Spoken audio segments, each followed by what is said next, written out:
ओम श्री परमात्मने नमः। नमस्कार, जय श्री कृष्ण। मैं नीरज लोहान। आप सभी का हमारी श्रीमद् भागवत गीता की क्रमबद्ध व्याख्या श्रृंखला में हार्दिक स्वागत है। पिछले वीडियो में हमने देखा कि अर्जुन ने कहा अधर्म का उत्तर हिंसा नहीं होना चाहिए और अपने स्वजनों का वध उन्हें पाप प्रतीत हो रहा था। अब वे एक ऐसी गहरी चिंता प्रकट करते हैं, यदि कुल नष्ट हो गया तो समाज का क्या होगा? क्या एक परिवार का पतन पूरे समाज का भविष्य बदल सकता है? क्या जब घरों में संस्कार समाप्त होते हैं तो केवल एक परिवार नहीं बल्कि आने वाली पीढ़ियां भी प्रभावित होती हैं? कुरुक्षेत्र में अर्जुन अब केवल अपने दुख ही नहीं बल्कि समाज के भविष्य की चिंता व्यक्त करते हैं।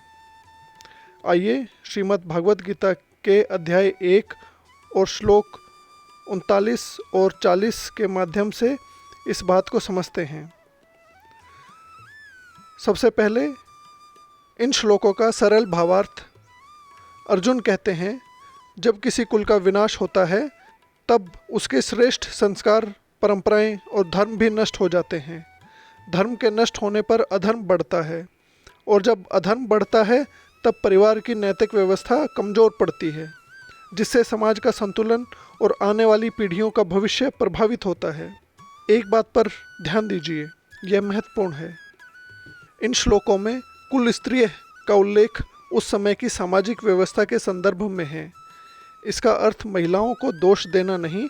अर्जुन का मूल संदेश यह है कि जब परिवार का नैतिक आधार टूटता है तो उसका प्रभाव पूरे समाज और अगली पीढ़ी पर पड़ता है। अर्जुन का मन अब युद्ध भूमि से आगे सोचने लगा है। वे केवल यह नहीं देख रहे हैं कि कौन मरेगा, वे यह भी सोच रहे हैं कि परिवार टूटेंगे, संस्कार समाप्त होंगे, बच्चों का पालन पोषण प्रभावित होगा, समाज की नैतिक नींव कमज़ोर होगी, आने वाली पीढ़ियां अधर्म की ओर बढ़ सकती हैं। उनके अनुसार युद्ध का परिणाम केवल विजय या पराजय नहीं बल्कि सामाजिक विघटन भी हो सकता है। भगवान श्री कृष्ण धैर्यपूर्वक अर्जुन के प्रत्येक तर्क को सुन रहे हैं, क्योंकि वे जानते हैं कि भ्रम को पूरी तरह व्यक्त किए बिना उसका समाधान संभव नहीं है। आचार्यों की दृष्टि से यदि देखें तो आदि शंकराचार्य जी बताते हैं कि अर्जुन की चिंता समाज के लिए उचित प्रतीत होती है, लेकिन वे ये भूल रहे हैं कि यदि अधर्म को रोका ही ना जाए तो कुल धर्म का विनाश और अधिक तेजी से होगा। श्री रामानुजाचार्य जी कहते हैं कि परिवार और समाज की रक्षा अत्यंत आवश्यक है, किंतु उसका आधार धर्म है। यदि धर्म की रक्षा नहीं होगी तो परिवार भी सुरक्षित नहीं रह पाएंगे।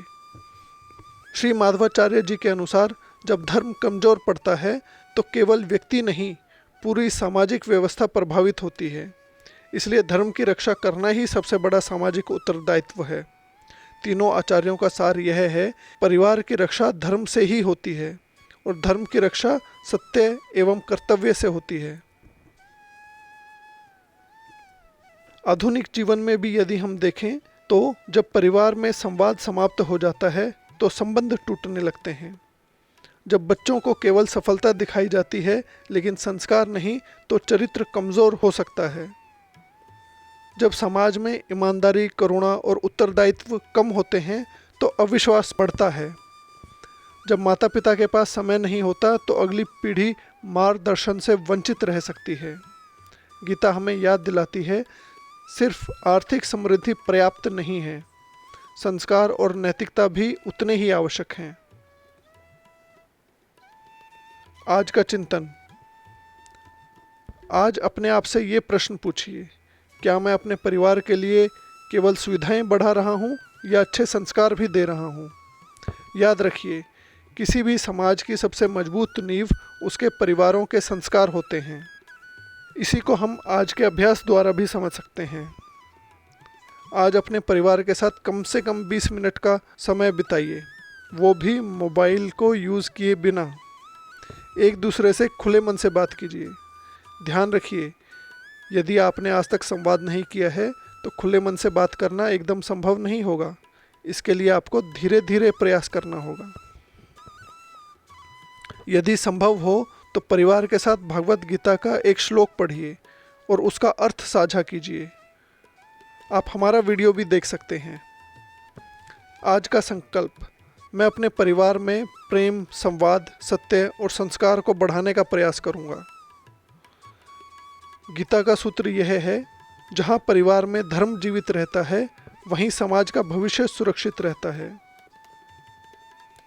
यदि मैं आपसे कुछ प्रश्न करूं और यदि आप चाहें तो उनका उत्तर कमेंट बॉक्स में दे सकते हैं। आपको क्या लगता है, क्या आज की पीढ़ी में संस्कारों की कमी महसूस होती है?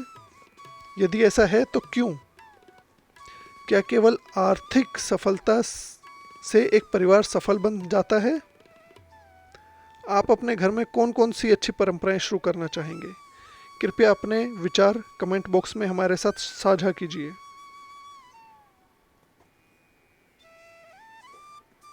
यदि आज का संदेश आपके हृदय को स्पर्श कर गया हो तो वीडियो को लाइक करें, अपने परिवार और मित्रों के साथ साझा करें। यदि आप भगवत गीता के प्रत्येक श्लोक को सरल, प्रामाणिक और जीवन से जोड़कर समझना चाहते हैं तो हमारे चैनल को सब्सक्राइब करें और बेल आइकन अवश्य दबाएं। अंत में याद रखिए, धन से घर बनता है लेकिन धर्म और संस्कार से परिवार बनता है। नमस्कार, मैं नीरज लोहान। जय श्री कृष्ण। हरि ओम।